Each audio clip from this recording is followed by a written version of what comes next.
నమస్కారం. Welcome to hit TV. మనిషి ఆశాజీవి. ప్రతి ఒక్కరి జీవితంలో ఎన్నో కష్టాలు, సుఖాలు, సంతోషాలు, దుఃఖాలు, బాధలు, వ్యతలు ఎన్నో ఉంటూ ఉంటాయి. అయినప్పటికీ కూడా రాబోయే రోజులు మనకి చక్కగా ఉంటాయి, మంచి జరుగుతుంది అని ఆశపడుతూ హాయిగా జీవించేస్తూ ఉంటారు. చాలామంది తమ జీవితంలో ఏం జరగబోతోందో అని తెలుసుకోవాలనే క్యూరియాసిటీతో కూడా ఉంటూ ఉంటారు. గ్రహాల స్థితిగతులపైనే మనిషి జీవితం ఆధారపడి ఉంది అని నమ్మే మన భారతీయులందరి కోసం మరి నవంబర్ మాసం 2025 రాశి ఫలాలు ఏ విధంగా ఉన్నాయో తెలియచేయడానికి మనతో పాటు ఉన్నారు ప్రముఖ ఆధ్యాత్మికవేత్త, జ్యోతిష్య పండితులు, అలాగే లైఫ్ కోచ్ అయినటువంటి డాక్టర్ ఆర్బి సుధా గారు. వారిని అడిగి తెలుసుకుందాం రాశి ఫలాల గురించి. నమస్కారం అండి సుధా గారు. నమస్కారం. ద్వాదశ రాశుల వారికి నవంబర్ మాసం 2025 ఎలా ఉండబోతోంది, వాళ్ళ గ్రహస్థితులు ఎలా ఉంటాయి, గోచార స్థితులు ఎలా ఉంటాయి, ఇవన్నీ కూడా తెలుసుకోవాలని అందరూ ఆశగా ఎదురు చూస్తున్నారు. అయితే ముందుగా మనం వారి గ్రహస్థితి ఎలా ఉంటుంది, వాళ్ళకి ఎంతవరకు బాగుంటుంది ఈ మాసం? తప్పక. దానికన్నా ముందు ఫస్ట్ ఈ నెల గోచారం ఎలా ఉందో తెలుసుకోవాలి. ఓకే. సో గోచారం అంటేనే మనకు తెలుసు అందరికీ 9 ప్లానెట్లు ఉంటాయి, అలాగే 12 రాసులు ఉంటాయి. సో మనిషి జీవితం అంతా దీన్ని బట్టి మనం చెప్పచ్చు అనమాట. అంటే ప్రతిబింబిస్తుంది దీంట్లోంచి. దాంట్లోంచి మనకి ఏంటంటే రెమెడియల్ మెషర్ కోసం మనం చెప్తూ ఉంటాం అనమాట. ఎవ్రీ మంత్ మారుతుంది. పరిహారాలు కూడా మనం దీంతోనే చెప్పడం అనేది జరుగుతుంది. కానీ ఎందుకు ఇది చెప్తున్నాను అంటే, బికాస్ రాశి వారిగా చెప్పినప్పుడు ఏంటంటే కొంతవరకే మనం చెప్పగలం, కానీ రాశి వారిగానే మనం ఏంటంటే ప్రెడిక్షన్స్ ఇవ్వడం అనేది జరుగుతుంది. జాతక రీత్యా అది డిఫరెంట్ అవుతుంది అనమాట. సో చాలా డిఫరెంట్ ఉంటుంది. ఎందుకంటే మనం 8 గ్రహాల గురించి ఎక్కువ మాట్లాడుకుంటూ ఉంటాం. 9వ గ్రహం మనం చూసాము అంటే చంద్రుడు అయ్యాడు. చంద్రుడు 2 రోజులకు ఒకసారి మారుతూ ఉంటాడు. సో ఒక మాసంలో ఆల్మోస్ట్ మనకి 27 నక్షత్రాలు మనకి తెలుసు. ఒక మాసంలో 27 నక్షత్రాలు దాటి వెళ్తారు అనమాట. సో మనం ఏంటంటే ఈ 8 గ్రహాల గురించే ఫస్ట్ మాట్లాడుకోవాలి. అవి కూడా ఏంటంటే వాటి గతి ఎలా ఉంది, అవి రిట్రోగ్రేషన్లో ఉన్నాయా, లేకపోతే ఏ రాశిలో ఉన్నాయి, ఎవరితో కలిసి ఉన్నాయి, ఎలా ఉన్నాయి అని చెప్పడం అనేది జరుగుతుందన్నమాట. అది నెల నెల కొంతవరకు మారుతూ ఉంటుంది. మనకి తెలిసిన విషయమే. సన్ అంటే సూర్యుడేమో నెలకు ఒకసారి మారుతూ ఉంటాడని చెప్పుకుంటూ ఉంటాం. అలాగే మార్స్ అంటే ఏంటి, కుజుడేమో 45 రోజులు కానీ ఇట్లా మారుతూ ఉంటాడు.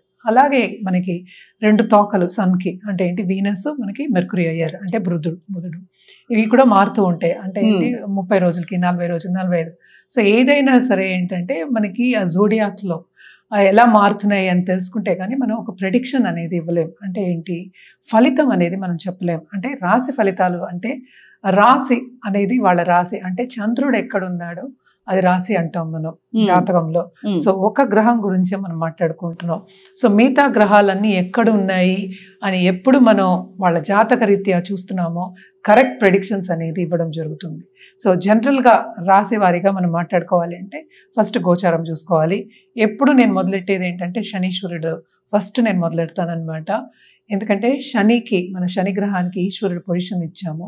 ఆయనే మనకి ఆయుకారకుడు అయ్యారు, అలాగే కర్మకారకుడు. అంటే ఏంటి, మన కెరియర్కి ఆయన్ని చెప్పుకోవాలి, లాంజివిటీకి చెప్పుకుంటాం, హెల్త్కి, చాలా వాటికి మనం శనిని చెప్పుకుంటూ ఉంటాం. సో మనం చూసాము అంటే శని గ్రహం ప్రస్తుతం రిట్రోగ్రేషన్లో ఉన్నారు, ఆయనేమో మీనంలో ఉన్నారనమాట. ఈ నెల 28వ తారీఖు ఆయన డైరెక్ట్ అవుతున్నారు. సో కొంతవరకు మనం చూసాము అంటే వీళ్ళకి ఊరట కలుగుతుంది. అంటే ఏంటంటే మనకి కుంభరాశి వాళ్ళకి కొంతవరకు ఊరట అనేది కలుగుతుంది. నెక్స్ట్ మనకి మేజర్ గ్రహం ఎప్పటికైనా సరే మంచి చేసే గ్రహం, అన్నిటికన్నా శుభగ్రహం మాట్లాడుకునేది గురు గ్రహం. ప్రస్తుతం ఏంటంటే మనం చూసాము అంటే మనకి కర్కాటకం అంటే ఉచ్చస్థితిలో ఉన్నారనమాట. ఆయన రిట్రోగ్రేషన్ 11th నవంబర్కి రిట్రోగ్రేట్ అవుతున్నారు. అలాగే మనం చూసామంటే రాహుకేతువులు. రాహు ఏమో ప్రస్తుతం కుంభం, కేతు ఏమో ఇప్పుడు ప్రస్తుతం ఏమో సింహం. అలాగే మనం చూసాము అంటే ఇప్పుడు నెక్స్ట్ మార్స్ అంటే ఏంటి, కుజుడు మనం చూసామంటే మ్యారేజ్కి, ఇంటర్పర్సనల్ రిలేషన్షిప్కి ఎక్కువ చెప్పుకుంటూ ఉంటాం. అలాగే కరేజ్కి కూడా చెప్తాం. అంటే ముందుకెళ్ళాలి అంటే మనకు ఒక ఎనర్జీ కావాలి, ఆ ఎనర్జీకి కూడా మనం మార్స్ చెప్పుకుంటూ ఉంటాము. మార్స్ ప్రస్తుతం ఆయన ఓన్ హౌస్ అంటే ఏంటి, వృశ్చికంలో ఉన్నారు. ఆయన కంబస్ట్ అవుతున్నారు ఈ నెల మధ్యలో అంటే నవంబర్లో. నెక్స్ట్ ఏంటంటే సన్ అంటే ఏంటంటే సూర్యగ్రహం. సూర్యుడు అందరికన్నా బ్రైటెస్ట్ స్టార్ అండ్ ఆల్సో అన్ని గ్రహాలకి అధిపతి అని మనం చెప్పుకుంటూ ఉంటాం. ఆయన 16th నవంబర్కి మనకి వృశ్చికానికి వెళ్తున్నాడు. ప్రస్తుతం ఆయన డెబిలిటేటెడ్ నీచ స్థితిలో మనకి తులారాశిలో ఉన్నారనమాట. అలాగే నెక్స్ట్ మనం చూడవలసింది ఏంటంటే మనకి బుధ గ్రహం ప్రస్తుతం 10th నవంబర్కి రిట్రోగ్రేషన్కి వెళ్తున్నారు అనమాట. ఆయన వృశ్చికంలో ఉన్నారు. ఆయన ఏంటంటే మళ్ళీ తులకి 23 నవంబర్కి వెళ్తున్నారు. అంటే రిట్రోగ్రేషన్ అంటే వెనక్కి వెళ్ళడం మనకు తెలుసు కదా. సో ఆయన మళ్ళీ తులకేమో 23rd నవంబర్కి వెళ్తున్నారు. అలాగే మనం నెక్స్ట్ మాట్లాడుకోవాల్సింది ఏంటంటే శుక్రగ్రహం. శుక్రుడేమో మనం చూసాము అంటే తులకి మనకి 2nd నవంబర్కి వస్తున్నారు. అలాగే వృశ్చికానికి 26th నవంబర్కి వస్తున్నారు అనమాట. సో మేజర్ గ్రహాలు మనం చూసాము అంటే చిన్న గ్రహాలన్నీ ఎక్కువ వృశ్చికంలో ఇప్పుడు పాపులేటెడ్ ఉన్నాయన్నమాట. సో మోస్ట్ ఇంపార్టెంట్ అందరూ ఎదురు చూసేది ఏంటంటే శని వచ్చారంటే భయపడుతూ ఉంటారు. సో ఏల్నట్స్ అని ఎవరెవరికి ఉంది అనేది ఫస్ట్ చూద్దాము. ఏల్నట్స్ అని ఉన్న రాశులు ఏంటంటే ఫస్ట్ మేషరాశికి రీసెంట్గానే స్టార్ట్ అయింది. సో ఫస్ట్ ఘట్టము, లాస్ట్ ఘట్టం ఏమో కుంభానికి అంటే 3వ ఘట్టంలో ఉంది. అండ్ ఆల్సో 2వ ఘట్టంలో ఉన్నది ఏంటంటే మనకి మీనానికి అనమాట. సో భయపడవలసిన అవసరం ఏం లేదు. కొంత పరిహారాలు చేసుకుంటే చాలా మంచిది. మనం ఉన్నది కూడా ఇప్పుడు కార్తీక మాసంలో ఉన్నాము. సో తప్పక శివ శక్తులకి పూజ చేయడం అనేది చాలా మంచిది. శక్తికి పూజ చేయండి. శక్తికి మించింది ఇంకా దైవం అనేది మనం పరాశక్తి మనం చెప్పుకుంటూ ఉంటాము. కానీ తప్పక శివశక్తులకి పూజ చేయడం, అలాగే ఏంటంటే ద్వాదశ జ్యోతిర్లింగాన్ని దర్శించుకోవడం కానీ, లేకపోతే ఇక్కడే శివ టెంపుల్కి వెళ్ళి ప్రార్థన చేసుకోవడం కానీ చాలా మంచిదన్నమాట. మేడం, ఇప్పుడు నవంబర్ మాసం ధనుసు రాశి వారికి ఎలా ఉండబోతుంది అంటారు? ధనుసు రాశి వాళ్ళకు కూడా మనం మిశ్రమ ఫలితాలే చెప్పుకోవాలన్నమాట. అటు 12వ లార్డు 12 ఇంట్లో ఉన్నారు.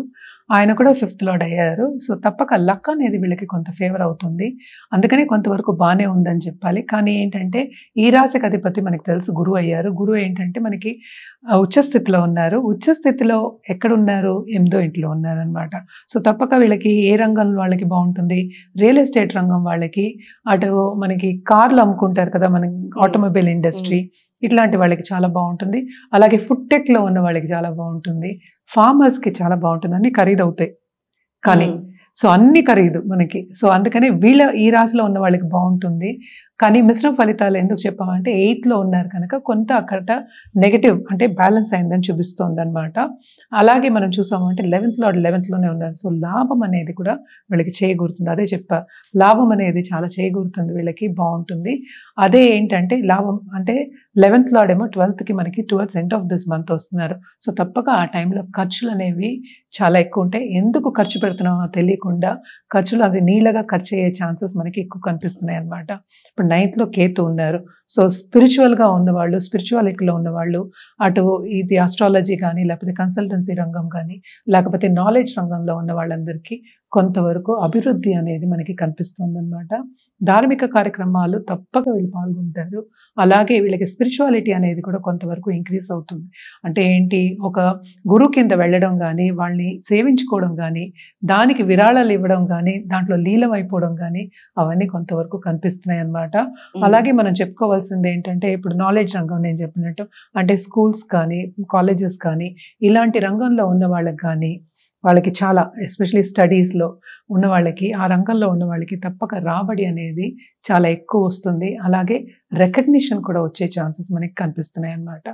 అలాగే మనం చూసాము అంటే ఇప్పుడు ఫ్యామిలీ పరంగా కూడా కొంతవరకు ఏంటంటే అటు ఆలు మొగలకు కానీ, లేకపోతే దాంపత్య జీవం ఎప్పుడే స్టార్ట్ చేసాం అనుకున్న వాళ్ళందరికీ కొంతవరకు ఏంటంటే కంఫర్ట్ లెవెల్ అనేది తక్కువ ఉంటుందన్నమాట. అంటే డిసగ్రీమెంట్స్ వచ్చే ఛాన్సెస్, కొంతవరకు విభేదాలు వచ్చే ఛాన్సెస్ మనకి కనిపిస్తున్నాయి. అండ్ ఆల్సో మనం చూసాము అంటే ఇప్పుడు బిజినెస్ రంగంలో ఉన్న వాళ్ళకి తప్పక ఏంటంటే ఏదైనా సరే ఇన్వెస్ట్మెంట్కి మనం లోన్స్ తీసుకోవాల్సిందే. సో లోన్స్ తీసుకుని తప్పక వాళ్ళు ఏంటంటే బిజినెస్లో పెట్టి పైకి వచ్చే ఛాన్సెస్ మనకి కనిపిస్తున్నాయి. సైడ్ బిజినెస్ వచ్చే ఛాన్సెస్ కూడా కనిపిస్తున్నాయి. ఎందుకంటే డబ్బు ఖర్చు అనేది మనం మాట్లాడుకున్నాము, ఖర్చు అనేది మనకి ఎక్కువ కనిపిస్తోంది. అది కొంతవరకు శుభ ఖర్చులే అవుతాయి అన్నమాట. అంటే లాంగ్ టర్మ్గా ఆలోచించుకుని వాళ్ళు ఇన్వెస్ట్మెంట్స్ పెట్టడం అనేది జరుగుతుంది అన్నమాట. సో తప్పక కొంతవరకు, అందుకనే మిశ్రమ ఫలం కొంతవరకు వీళ్ళకి బాగానే ఉంది. ఎందుకంటే ఏదైనా లాంగ్ టర్మ్ ఆలోచించినప్పుడు ఈ మంత్ కదా మనం మాట్లాడుకునేది. సో లాంగ్ టర్మ్గా వీళ్ళకి బాగానే ఉంటుంది అన్నమాట. మరి ఏ విషయాల్లో వీళ్ళు జాగ్రత్త వహిస్తే బాగుంటుంది? తప్పక హెల్త్ విషయంలో జాగ్రత్త వహించాలన్నమాట. అండ్ ఆల్సో మనం చూసామంటే 3rd రాహు ఉన్నాడు. సో తప్పక క్రియేటివిటీ అనేది చాలా చాలా వీళ్ళకి ఎక్కువ ఉంటుంది. అలాగే కొత్త హాబీస్ నేర్చుకోవడం కానీ, అంటే ఏంటి అన్నీ నచ్చుతాయి అనుకుందాం, కాసేపు నేను నేర్చుకోవాలనుకుని గవబా వెళ్ళి, అంటే తొందరపాటు నిర్ణయాలు నేను చెప్పేది, వెళ్ళి నేర్చుకోవడం, దాని మీద ఖర్చు పెట్టడం, దుబురా ఖర్చు పెట్టకుండా ఉండడం జాగ్రత్త పడడం అనేది మంచిది. అలాగే ఆ హాబీస్ని ఏంటంటే వాళ్ళ బిజినెస్ కింద మార్చుకోవాలి అన్నప్పుడు కొంత సమయం గడపాలి. అదేంటి నేను తొందరగా నేర్చేసుకున్నా, నేను తొందరగా బిజినెస్ పెట్టేసుకుంటాను అంటే కొంతవరకు వాళ్ళకి లాభం అనేది చేయకూడదు కనుక జాగ్రత్త పడడం అనేది మంచిదన్నమాట. అదొకటి కాకుండా ఫైనాన్షియల్గా అంటే ఏంటి మనకి ఖర్చు పెట్టడం అనేది ఎక్కువ కనిపిస్తోందని చెప్పాను కనుక కొంతవరకు ఫైనాన్షియల్ స్టెబిలిటీ రావాలి అంటే దేంట్లో ఖర్చు పెడుతున్నాం అని చూసుకోవాలి. అంటే ఏంటి ఫైనాన్షియల్ డిసిప్లిన్ అనేది తెచ్చుకోవడం అనేది మంచిదన్నమాట. అంటే ఏంటి ఎలా ఖర్చు పెడుతున్నామో, ఎందుకు ఖర్చు పెడుతున్నామో తెలియాలి, డబ్బులు ఎలా వెళ్తున్నాయని తెలియాలి కనుక ఇది డిసిప్లిన్ రావడం అనేది ఎక్స్ట్రీమ్లీ ఇంపార్టెంట్. మరి ధనుస్సు రాశి వారు కార్తీక మాసంలో రుద్రాక్ష ధారణ చేయాలి అనుకుంటే ఏ రుద్రాక్ష ధరిస్తే మంచిదంటారు? ధనుసు రాశి వాళ్ళు ఈ మాసం అంటే కార్తీక మాసంలో, ఎందుకంటే ఈ రాశికి అధిపతి కూడా మనకు తెలుసు గురువు కూడా మనం ఎప్పుడు శివుడికి ఎక్కువ చెప్పుకుంటూ ఉంటాం అనమాట. సో ఏకముఖి అయినా ధరించవచ్చు, లేకపోతే అటు పంచముఖి ధరించవచ్చు, అటు గురుమాల ధరించవచ్చు అనమాట. గురుమాల అంటే ఇది ఒక్క నిమిషం నేను ఇది తీసుకున్నా. సో దీన్ని గురుమాల అంటారు అనమాట, గురుకాంత అంటారు. సో ఈ రుద్రాక్ష ధరించవచ్చు. ఇది రోజు అందరూ వేసుకోలేరు కనుక సో ఒక సింగిల్ రుద్రాక్ష మనకి పంచముఖి రుద్రాక్ష వేసుకోవడం అనేది ఉత్తమం, చాలా మంచిది కూడాను. అలాగే మనం రెమెడియల్ మెషర్స్కి వచ్చాము అంటే గురు కాళ్ళు పట్టుకోవడం చాలా చాలా మంచిది. అది ఏ గురువు అయినా సరే, కృష్ణుడిని మనం జగద్గురు అంటాం. సో ఈ మాసం యాక్చువల్గాను మనకి అటు విష్ణుమూర్తికి అటు శివుడికి ఇద్దరికి ప్రీతి అయిన ఒక మాసం కింద మనం చెప్పుకుంటాం. సో ఏ గురువుని కానీ, ఏ దేవుణ్ణి కొలిచినా, ఏ దేవతని కొలిచినా కానీ తప్పక పుణ్యం అనేది వస్తుంది. ఇది పుణ్యకాలం కింద మనం చెప్పుకుంటూ ఉంటాం. అలాగే ఏంటంటే పాజిటివ్ ఎనర్జీ అనేది కార్తీక మాసంలో చాలా ఎక్కువ ఉంటుందని చెప్తాం. సో తప్పక కృష్ణుడిని కానీ, లేకపోతే గురు సాయిబాబా, దత్తాత్రేయ, లేకపోతే దక్షిణామూర్తి, ఈ గురువుని కొలుచుకోవడం అనేది మంచిది. థర్స్డే తప్పక ఏంటంటే ఒక బ్రాహ్మణునికి అంటే ఏంటంటే బాగా చదువుకున్న బ్రాహ్మణునికి వాయనం ఇవ్వడం కానీ, లేకపోతే ఆయన బ్లెస్సింగ్స్ తీసుకోవడం కానీ చాలా చాలా మంచిదన్నమాట. ఇవన్నీ చేసుకుంటూ ఉంటే తప్పక ఏంటంటే ఒక పాజిటివ్ బ్యాంక్ బ్యాలెన్స్ లాగే, ఇప్పుడు మనం పాజిటివ్గా ఆలోచిస్తే మనకి పాజిటివిటీ మనకి తప్పక తిరిగి వస్తుంది కనుక పాజిటివ్ బ్యాంక్ బ్యాలెన్స్ అనేది మనకి పెరుగుతుంది. తప్పక చేసుకోండి. మేడం, ద్వాదశ రాశుల వారికి నవంబర్ మాసం యొక్క రాశి ఫలితాల గురించి చక్కగా వివరించారు. అలాగే వాళ్ళు ఎటువంటి రుద్రాక్ష ధారణ చేయాలి, ఎలాంటి జపాలు చేసుకోవాలి, ఎటువంటి పరిహారాలు చేసుకోవాలి, ఇవన్నీ చక్కగా వివరించారు. ధన్యవాదాలు.